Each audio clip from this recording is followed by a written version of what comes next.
दोस्तों, चिराग पासवान अब नीतीश कुमार के करीबी हो गए हैं और अब वो इनडायरेक्टली एनडीए पर निशाना साधने लगे हैं। उन्होंने भी कह दिया है कि हमें नहीं पता कि एनडीए उन्हें सीएम बनाएगा या फिर नहीं बनाएगा, नीतीश कुमार को सीएम बनाएगा या फिर नहीं बनाएगा। और जाहिर सी बात है कि इससे वो बीजेपी पर निशाना साधना चाहते हैं। क्या कर रहे हैं चिराग पासवान और नीतीश के साथ उनकी क्या बातचीत चल रही है, समझेंगे।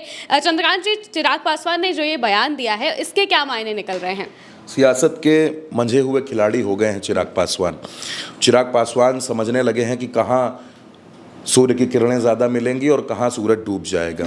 चिराग पासवान इस बात को समझ रहे हैं और चिराग पासवान ने ये कहा कि नीतीश जी को एनडीए सीएम बनाएगा या नहीं बनाएगा ये मुझे पता नहीं, लेकिन मैं उनके साथ हूँ। अकेले चिराग पासवान नीतीश कुमार को मुख्यमंत्री नहीं बना सकते, लेकिन वो नीतीश कुमार को मॉरल सपोर्ट दे रहे हैं और आजकल ज़रूरत भी है मॉरल सपोर्ट की नीतीश को।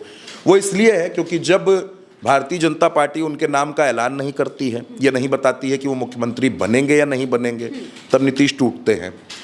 नीतीश कुमार की पार्टी दबाव बनाने की कोशिश करती है। नीतीश कुमार मोदी की रैलियों में नहीं जाते हैं और जब वो रैलियों में नहीं जाते हैं तो उनको मनाने के बजाय भारतीय जनता पार्टी के चाणक्य अमित शाह, सम्राट चौधरी और विजय सिन्हा को बड़ा आदमी बनाने की बातें करते हैं।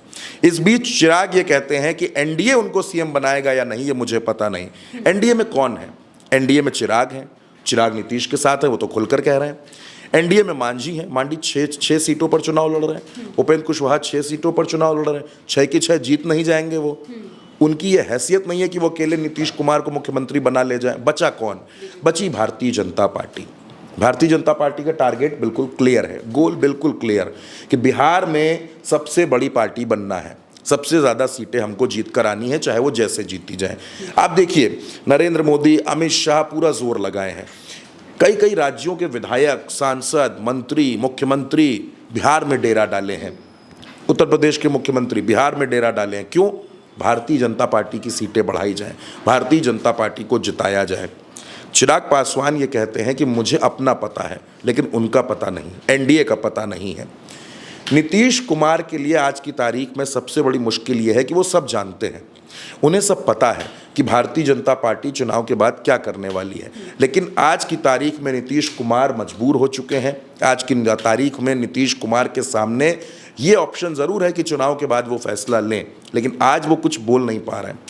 नीतीश कुमार का गुस्सा जो है वो खुलकर फूट जाता है। कभी कभी वो मंच पर होते हैं तो उनकी बात निकल जाती है। आपने ये भी देखा कि किस तरीके से संजय झा को उन्होंने मंच पर फटकार लगा दी थी। आपने ये भी देखा कि किस तरह से मीटिंग से पहले जब टिकट सीट शेयरिंग चल रही थी तब वो ललन सिंह और संजय झा पर नाराज हो गए थे। एक खबर जिसके बारे में आपने बताया कि एक जो लड़ाई चल रही है वो जदयू बनाम जदयू भी चल रही है, भाजपा बनाम भाजपा भी चल रही है। तो बिहार में जो एनडीए है वो आपस में टकरा रहा है। अगर तेजस्वी यादव ये बात कहते हैं कि मुझे नीतीश कुमार पर दया आ रही है, मुझे लग रहा है कि उनका सिर्फ इस्तेमाल किया जा रहा है। राहुल गांधी ये बात कहते हैं कि नीतीश कुमार का रिमोट कंट्रोल बीजेपी के पास है। अखिलेश यादव ये कहते हैं कि नीतीश कुमार का इस्तेमाल सिर्फ चुनाव तक किया जा रहा है। तो क्या नीतीश कुमार इन बातों को नहीं समझ रहे हैं? सब कुछ समझ रहे हैं। लोग यहाँ तक कह रहे हैं कि नीतीश कुमार का जो अपना एक टीम है, उनकी जो अपनी सर्वे टीम है, जो कंट्रोल यूनिट उन्होंने अपनी बना रखी है, उसने उनको रिपोर्ट दे दी है कि भारतीय जनता पार्टी आपको मुख्यमंत्री नहीं बनाने वाली।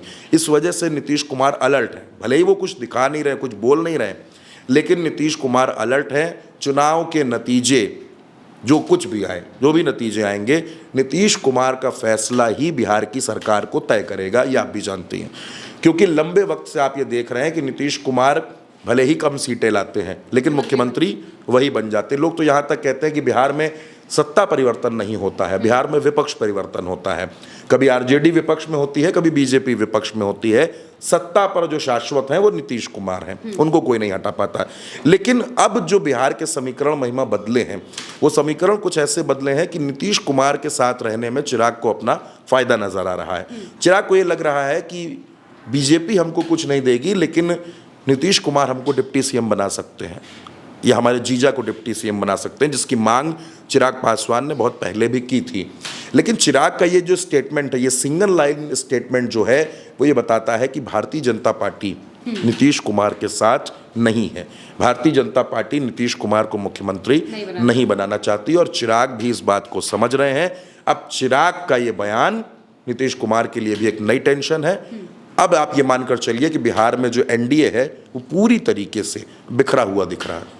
बिल्कुल, और ये तस्वीरें सिर्फ चिराग पासवान की ही नहीं है, बल्कि अमित शाह जिस तरीके से अलग अलग जगहों पर जा रहे हैं और सम्राट चौधरी विजय सिन्हा के लिए कह रहे हैं कि इनको हम बड़ा आदमी बना देंगे, आप इनको जिता दीजिए, ये भी दिखाता है कि वो इनडायरेक्टली जनता को ये बताना चाहते हैं कि इन लोगों को बड़े पद मिल सकते हैं और बड़ा पद मुख्यमंत्री से बड़ा क्या ही होगा। यही सब बातें बताती हैं कि नीतीश कुमार इस वक्त कितनी बुरी तरह से फंसे हुए हैं और खासकर बीजेपी ने उन्हें फंसाया है और मौजूदा वक्त में चिराग पासवान उनके साथ आ गए हैं, मॉरल सपोर्ट दे रहे हैं। यानी कि एनडीए इस वक्त अलग अलग धड़ों में बढ़ता हुआ दिखाई दे रहा है। अब देखना होगा कि 14 नवंबर को जब नतीजे आएंगे तब क्या होगा। फिलहाल के लिए मेरे साथ इस खबर में इतना ही। आप देखते रहिए उल्टा चश्मा यूसी।